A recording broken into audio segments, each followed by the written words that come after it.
Arizona Cardinals get absolutely obliterated by the Seattle Seahawks. And it begs the question, I know Jonathan Gannon is a good head coach, but is he good enough to compete in the NFC? Let's talk about that and much more in this edition of the Ben Garcia Show. The Ben Garcia Show. Yeah. Woo. Best show in the land. Yup.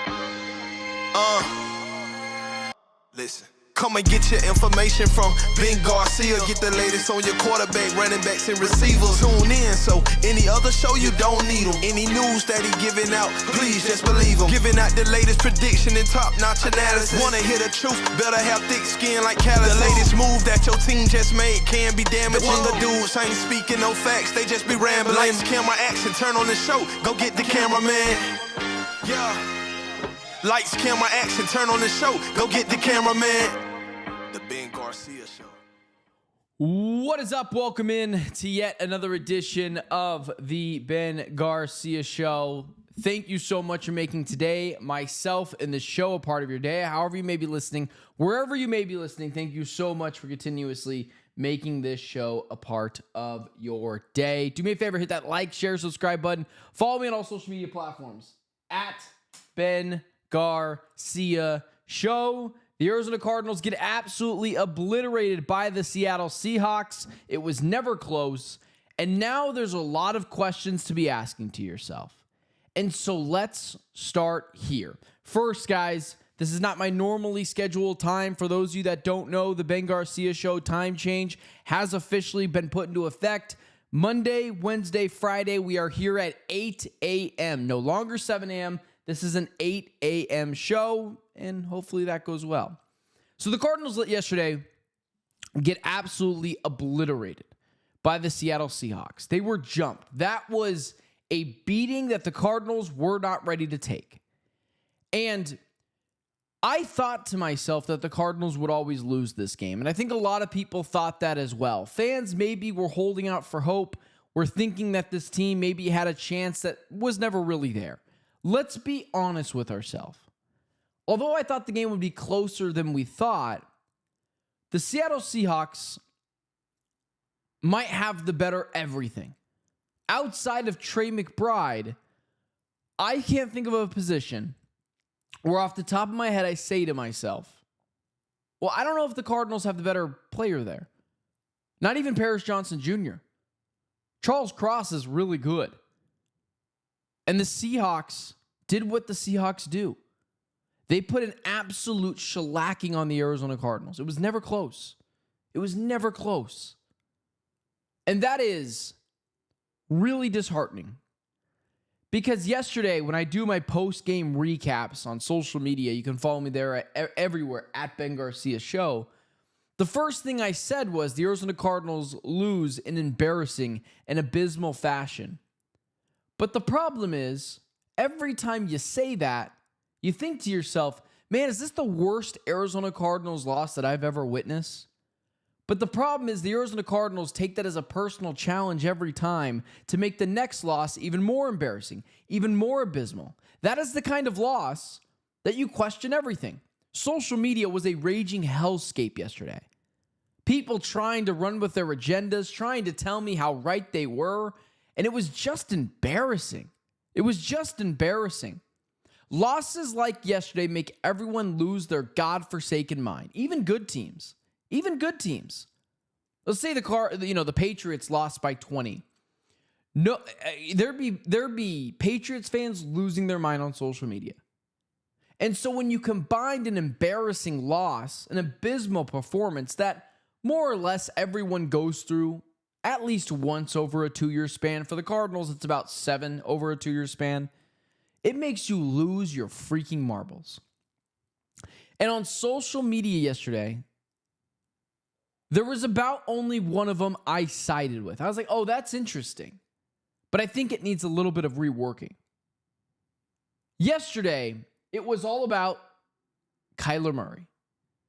Well, this team would have been better off without Kyler. I actually saw someone say, well, they only lost by a couple of points with Kyler Murray, which is so interesting, which is just so fascinating. Because Jacoby Brissett, who numbers looked pretty good over the last couple of weeks, Everyone told me that didn't matter because they lost. But because Kyler Murray didn't play, we now can point at the stat sheet and say, well, Kyler Murray would have lost by less. That game was at home. Cardinals were not as injured as they were in this game. You know, actually, I think they were about the same injured. But either way, they were at home, Thursday night game. The Cardinals season was quickly falling apart, coming off the loss. There's reasons to believe why the Cardinals came back in that game. Not to mention, they were getting absolutely throttled and manhandled for the first quarter all the way to halfway through the fourth quarter. That game was never close until the very end when the Cardinals got some breaks. But if you are the person victory lapping today, like, this is stupid. This is really stupid. If you are the person victory lapping today, well, if Kyler Murray would have played, this game would have looked different. Yeah, maybe. Yeah, maybe the Cardinals don't give up 2 fumbles for touchdowns. But that would be because Kyler Murray's sitting down in the pocket as soon as someone breaks free off the edge or up the middle. This is not the winning argument you think it is. Kyler Murray's stats against pressure, which now is not coming up on my screen right now, they're not great. You're telling me Kyler Murray now, facing the blitz and the defense of Seattle that has made everyone look like chumps? You're telling me Kyler now was going to figure it out. I'm curious how you're going to dig yourself out of this hole. Kyler Murray hasn't beaten the Seattle Seahawks since 2020. Kyler Murray hasn't beaten the Seattle Seahawks since 2020 when they played that Sunday night football game against Russell Wilson. That's how long it's been. And now you're trying to tell me Kyler Murray, who's not good against the blitz, not good when facing pressure, oftentimes sits down when there's a guy coming off the edge or coming straight up the middle, often sits down, throws the ball away, commits intentional grounding penalties because he's more interested in saving himself than helping the team win. Yes, I agree with you. The score would have been a little better. Guess what? Newsflash, they still would have lost. If you're watching yesterday's game, like, this is not a Kyler Murray, oh, we hate Kyler thing. That's not what I'm saying here. The Cardinals have a fundamental disaster on their hands. The right tackle position is terrible. As mentioned on this show in the preseason. Remember I told you guys, hey, that Jonah Williams thing, not great. Right guard thing I actually felt pretty good about, so I can't victory lap it there. But the right tackle position is terrible. The Cardinals draft picks are riddled with injuries now. Just riddled with injuries. Whether it's Marvin Harrison Jr. with a concussion, unfortunately, or Walter Nolan yesterday going off with a knee, or Will Johnson already missing games, or you name it. You name it. Defensive signings. I mean, Mac Wilson's out. Bilal Nichols and Jonathan Jones could never get on the field, or Justin Jones could never get on the field. And you're pointing to the quarterback. You're telling on yourself, if you have an agenda or not, if you're telling me yesterday would have been any different with Kyler Murray. Maybe there's not 2 fumbles because Kyler Murray is sitting down quickly when someone shows any sort of pressure. Maybe. But Kyler Murray might throw an interception then. We saw him the last time he played Seattle last year at home. Threw 2 atrocious interceptions in that game. So the fumbles that Jacoby Brissett had that maybe Kyler Murray wouldn't, he might make up for with interceptions. Not everything is Kyler Murray's fault. Stop being the kid that is, go to my room, everyone hates me, and you play I'm Just a Kid by Simple Plan. Stop doing that. Can we be adults and have an actual dialogue and discussion? Kyler Murray was not saving them yesterday. And they're not scapegoating anyone. You know what they're scapegoating? Maybe themselves. Michael Bidwell might get rid of everyone. But this game was not won or lost on what the quarterback was going to do. Never was, never was. And that's embarrassing for the Arizona Cardinals. So if you're trying to tell me Kyler Murray, who's not good against pressure, not good against the blitz, oftentimes sits down in the pocket when someone is ready to sack him, was going to do better than Jacoby Brissett, I just disagree with you. I just disagree with you. And now if you want to count wins, because now you're telling me, well, they would have lost by less, congratulations. Hang the banner. And being better than Jacoby Brissett and still losing is not the winning argument you think it is. Because no one here in Arizona who is thinking rationally actually thinks Jacoby Brissett is a viable long-term starter. I've been saying that for weeks now. What we have said, including myself, is Jacoby Brissett gives them the best chance to win. And he does. Nothing changed yesterday from the quarterback spot. And it absolutely shouldn't. They've got enough issues everywhere else. The Cardinals need to find a new guy. And once again, not everything is on Kyler Murray. But Kyler Murray wasn't the problem, but he also wasn't part of the solution. And if that's the case, what are we doing here? Let's also talk about Jonathan Gannon really briefly. Well, not briefly. This is the crux of my show. I know that Jonathan Gannon is a good head coach. Like, I think to the whatever degree, and hang with me here, because you might be ready to throw your phone out the window. I know Jonathan Gannon is a solid, good head coach. Like, when you say to someone, like, are they good at their job? You're like, yeah, they're good at their job. Like, they're good. They're good enough. Like, they stock the shelves well, and, they show up on time. Like, that's what I mean with Jonathan Gannon. I don't think he's special to this point in his coaching tenure. Maybe he does become special. Maybe there's something hindering him that is stopping him from becoming special. Whether it's Bidwell, Kyler, like, I won't rule that stuff out. And so when I talk about Jonathan Gannon, I talk about Jonathan Gannon like an employee who's being asked about their performance. Oh, how's he? He's a solid salesman. Shows up on time. Doesn't take long lunches. Gets along with everyone. But what I'm not saying about Jonathan Gannon is, well, don't ever talk to that guy, because all the time he's working and selling 15 different things at once. Without him, this company could go under. No one's talking about Jonathan Gannon like that. And a Cardinal fan account yesterday tweeted out something like, going after Jonathan Gannon. And I thought that was interesting. Because I think Jonathan Gannon is a solid head coach. Like, if I was grading Jonathan Gannon, I'd give him like a B-, like an 82%. Yeah, that's a solid head coach right there. He's a good head coach to whatever degree, just good. But does good work in the NFC West? Is he good enough? But the question is he good enough to compete in the NFC West? Because in an NFC West that has Kyle Shanahan, A+ head coach, Sean McVay, A++ head coach, and Mike McDonald, A-, I'm struggling not to give him not an A+ too. I'm struggling not to give him just a firm A+ as well. In a coaching division with 3 A's, and your team has a B-, I know Jonathan Gannon is a solid head coach. Is he good enough to win the division? Is he good enough to consistently compete in the division? Because what yesterday was a travesty. Too many times now in the Jonathan Gannon tenure are we saying to ourselves, that was the most embarrassing loss I've ever witnessed.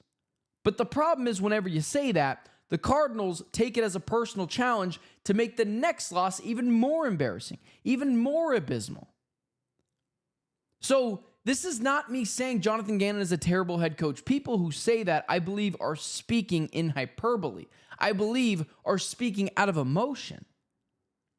The better question is he good enough to work in the NFC West? Because I know Kyle Shanahan is. And I know Sean McVay is, and Mike McDonald. And in a division where the Cardinals are already seen as the little brother, do you need to go into every game knowing you have a coaching disadvantage 8 games out of the season? Do you have to go into every divisional game and feel like we are out-coached and now have to figure out a way to beat them with talent on the field? This is not me calling out Jonathan Gannon. This isn't even me saying he should be fired. I don't know. Yesterday's losses make you think irrationally. And as of right now, I'm kind of like, should you just move on? Should you? Losses like that against the Seattle Seahawks on the road, in a game where if you win, you could start thinking about making a playoff push, playing meaningful games in late December, early January, or making a playoff push, playing meaningful games in late December. You say to yourself, well, maybe Jonathan Gannon is the problem.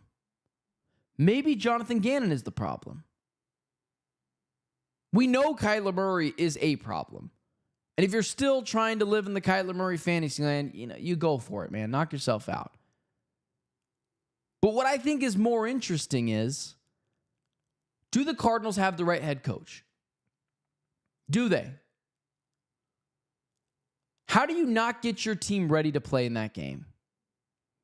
In a game that was, for better or for worse, the nail in the coffin for your season. You're not coming back down from 3-6 and making the playoffs.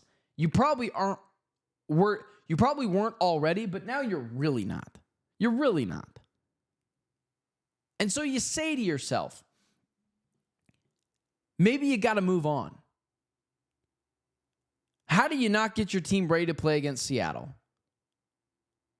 You win that game, you could talk us into a late playoff push playing meaningful games in December. But it was never close. That was an ambush. You knew what Seattle was going to do. You know that they saw everyone on Monday Night Football expose your offensive line. They knew what they were going to do, and you were ill prepared for it. So just like Kyler Murray, it's not all Kyler Murray's fault. But is he a part of the solution? And if he's not, what are you doing with him? So just like with Kyler Murray, Jonathan Gannon might not be the main problem or a problem. But is he a part of the solution in the NFC West?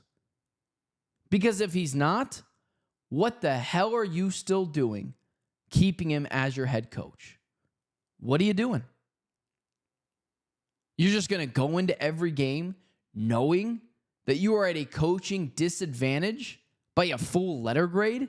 These are A+ head coaches in your division, and you've got a B- guy, maybe. You're this close to being a C+ guy. And that's a decision that Michael Bidwell will have to make on his own. That's what he'll have to make. Moving on to the Phoenix Suns, because honestly, guys, I just don't like talking about dysfunction. This show is not a fan-centric show. For those of you that are here right now, appreciate all 24 of you guys being here. We are live Monday, Wednesday, and Friday at 8 a.m. here at the Ben Garcia Show. Thank you so much for being here. I'm not going to reward teams for playing terribly. Why do I have to reward them by keep talking about all the issues of this team? We'll get to it later in the week. But there's teams in Arizona that are playing competent. There's teams in Arizona that deserve your attention. And the Phoenix Suns fall under that scape. I'm having a very good year with predictions on this show. Predictions on this show. Whether it's the Cardinals or the Suns, I feel very vindicated. It makes all my hard work feel very validated. The Phoenix Suns are exactly what I thought they'd be. The Phoenix Suns are exactly what I thought they would be. They're a team that if you come in thinking you can play your B- game, you are going to get your ass beat on a night in, night out basis. Meaning, the San Antonio Spurs walk into Mortgage Matchup Center the other day, and they thought, we're undefeated. We play our B- game. We're going to beat the hell out of these Phoenix Suns. No. The Suns are who I thought they were, going full Dennis Green style. They are a tenacious team that defensively will suffocate you. And if you get up 15 plus, and if the Phoenix Suns get up 15 plus points against you, good freaking luck. Good freaking luck coming back against this team. They will push you around. And for those in the chat still putting up, comments, questions, concerns, I'll get to all your guys' questions if you have them at the end of the show. But what the Suns did last night, or what the Suns did 2 nights ago, cannot go untalked about. And to be quite honest with you, if the Suns lost to Los Angeles Clippers if the Phoenix Suns lost to the Los Angeles Clippers 2 nights ago when Jalen Green went out, I would have understood. I got it. You lose one of your better players, the core, the crux of the Kevin Durant trade. And he goes out with an injury yet again. And you say to yourself, man, we're 10 games into the season. We're still not healthy. Like Devin Booker has already been through this. I thought we got rid of all the guys that were injury prone. But that's not what happened. The Suns not only figured it out, they built a lead. And they never turned back, never gave up that lead to the Los Angeles Clippers. And the Clippers beat your ass a couple of weeks ago at home. And now, over the last 2 games, you are now 2-1 against the Los Angeles Clippers. You ran them out of their own building and your own in a span of 4 days. Here's a statistic for you. In 4 of the last 5 Phoenix Suns games, they have been up 18 plus points. Did any of you think that was going to happen? I can't say I did.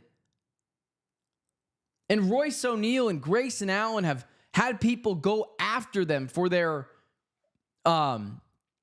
for some of the things that maybe drive people insane a little bit. Royce O'Neal has been a revolution for this team from 3. Grayson Allen has been awesome defensively and offensively. You lose Jalen Green, no big freaking deal. Credit to this Suns team who continues to play with passion, tenacity, and I feel like has really learned from that Utah loss a couple of weeks ago on the road, where they almost won, I might add. They played that game like they were the team that was going to fight, be gritty, dive on the loose for rebounds, and they lost that game because they only played like that for 10 minutes. Now, since then, the Phoenix Suns have played with a 48-minute tenacity that other teams just can't match. And here's the other thing with Jalen Green. Don't you dare count out this team because Jalen Green isn't in the photo. It sucks that Jalen Green got injured again. Re-aggravated a hamstring. I saw a statistic that about 35% of all NBA hamstring strains are re-aggravated. That is an insane number. And it just goes to show you, it ain't a Jalen Green problem. The dude has played almost every single game over the last 3 seasons. Jalen Green is more or less an Iron Man in the NBA. That should just tell you this is a fluke. So I know the Jalen Green injury really frustrates you, really makes you upset, really aggravates you. But can we just be fair here? Jalen Green is going to come back. The Jalen Green injury sucks, but it's not season ending. The initial prognosis is that it's going to be 4 to 6 weeks. And the Twitter doctors trying to explain to me, no, that could have been a tear. No. Probably a grade 2 hamstring. He'll be fine. But here's the other thing. Don't you dare count out this Phoenix Suns team. Don't you dare do it. Not only are they equipped to play without Jalen Green, and they've already done it, this team's got role players out the wazoo right now that are playing really well. If Devin Booker gets injured, that's a totally different story. I mean, you desperately need Devin Booker to play, 70 plus games this year. Desperately. You cannot lose him. Because the difference in shot creating and playmaking is the Grand Canyon between him and Dillon Brooks. But for now, the Suns are well equipped to play without Jalen Green. I'm not into sulking. I'm not into being somber because, the Phoenix Suns are just cursed. You know what I'm into? People who figure it out. People who have challenges in life and still figure out a way to get through it, and not only get through it, but prosper through it. And the Suns are those people, are those players that regardless of what's going on around them, they're still going to play A+ basketball. Maybe it might not be the type of A+ basketball that they would have with Jalen Green, but for what they have, the personnel, they are going to be perfectly fine. And tonight they got the Pelicans, and they're probably going to win, maybe boat race them. And then you're going to talk about a team that's over 500 through the first 11 games of the season. But forget about that. If I told you the Suns were going to be 500 through the first 10 games of the season, with games against the Warriors and the Clippers and the Denver Nuggets, you would have absolutely taken it. And don't lie to me. You absolutely would have. So credit to the Suns. Credit to the Phoenix Suns. With that being said, guys, I'll take some of your guys. If you guys have any comments if you guys have any questions in here, I will look at them. But it doesn't look like you guys have any questions for me today. I don't know why I hype myself up every year, every beginning of the season, and fears the same old Cardinals. Yep. What's up, y'all? Y'all look familiar. Thanks, Cards fan. Don't know what that means, but thanks. Calling Gillespie. In my household, we call him Goat Gillespie. Screw the Clippers. Suns own LA. Well, that might be true. All right, guys. With all of you guys in the chat, appreciate you guys being here. Hit that like, share, subscribe button. Follow me on all social media platforms at Ben Garcia Show.